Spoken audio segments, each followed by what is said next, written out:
Start. If disciplinary authority disagrees with the findings of the inquiring authority and is required to record its own reason for such disagreement and also to record its own finding on such charge, it was required to give a hearing to the delinquent officer. Full stop. However, the Supreme Court, while interpreting the said regulations, held that the charged officer must have an opportunity to represent before the disciplinary authority before final findings on the charges are recorded and punishment imposed. Full stop.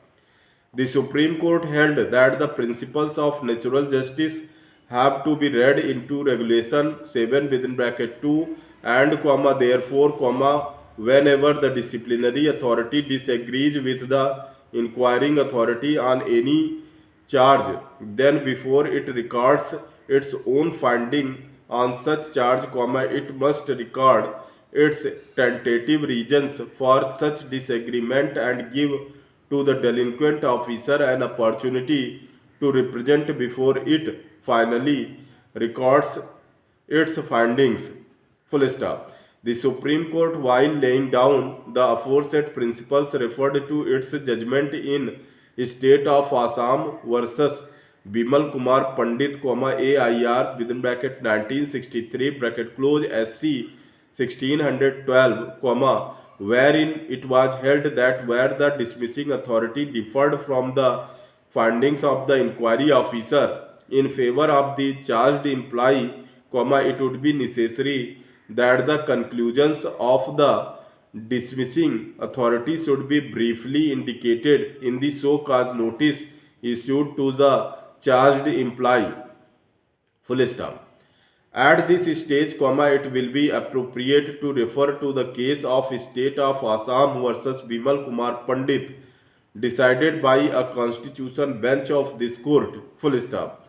A question arose regarding the contents of the second so cause notice when the government accepts, rejects or partly accepts or partly rejects the findings of the inquiry officer. Full stop.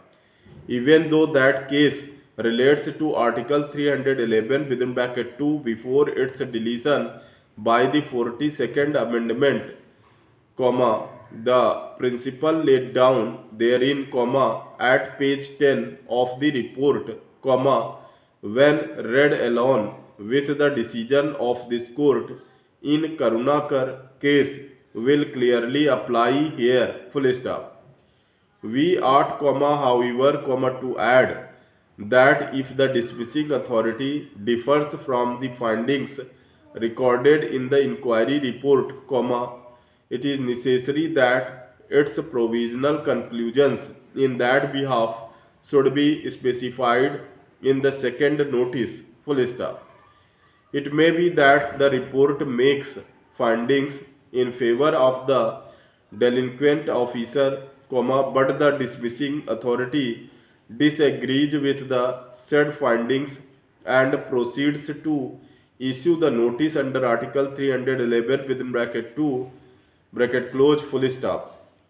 In such a case, it would obviously be necessary that the dismissing authority should expressly state that it differs from the findings recorded in the inquiry report and then indicate the nature of the action proposed to be taken against the delinquent officer. Full stop.